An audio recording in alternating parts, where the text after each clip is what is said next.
இன்றைக்கி நான்வெஜ் சாப்பிட்ணும், ஆனால் சிம்பிளாக சாப்பிட்ணும், அட் த சேம் டைம் வந்து சூப்பராகவும் இருக்கணும் அப்படிங்கிற மாதிரி என் மைண்டுக்கு வந்த ஒரே ஒன்று வந்து என்னென்னா பள்ளிப்பாளையம் சிக்கன்.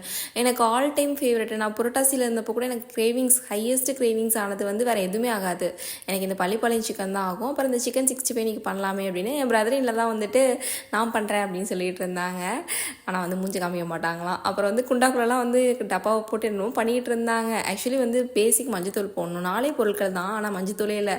அப்புறம் ஓடி போய் கடையிலலாம் வாங்கிட்டு வந்து ஒரு மாதிரி அதை பண்ணி வச்சாச்சு. அப்புறம் ரசம், சிம்பிளாக வந்து ரசம், சிக்கன் 65 பள்ளிப்பாளையம் சிக்கன் இருந்தால் சூப்பர் காம்பினேஷனாக இருக்கும். நடுவில் ஃப்ளிப்கார்ட்லேருந்து வேறு டெலிவரி வந்துருந்துச்சா. நான் ஆக்சுவலி ஒரு 2 months பேக் வந்து இந்த கேதர்டு ஸ்லீவில் வந்து அனார்கலி குர்த்தா நிறைய வாங்கியிருந்தேன். ஒரு 2-3 வாங்கியிருந்திருப்பேன். அது எனக்கு என்னென்னு தெரியல, அது ரொம்ப பிடிச்சி போயிடுச்சு. எனக்கு அந்த ஜோதா அக்பர் காஸ்டியூம் மாதிரி இருக்கும்ல, அது ரொம்ப பிடிச்சி போயிடுச்சு.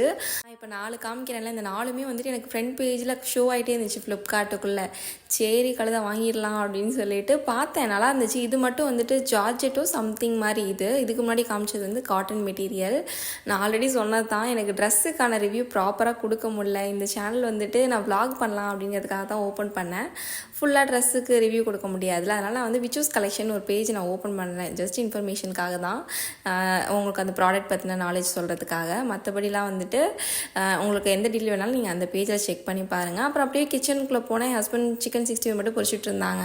எல்லாம் ரெடி ஆகிடுச்சா, எனக்கு குபு குபுன்னு பசி எடுத்துச்சு. சரி உட்காந்து சாப்பிட்லாமே அப்படின்னு சொல்லிட்டு, பள்ளிப்பாளையம் சிக்கன் எப்படின்னா துளியோண்டு இருந்தாலும் போதும், ஒரு குண்டா சாப்பாடு சாப்பிட்றலாம் அப்படின்னு சொல்லிட்டு ஃபுல்லாக உட்காந்து சாப்பிட்டுட்டு இருந்தேன்.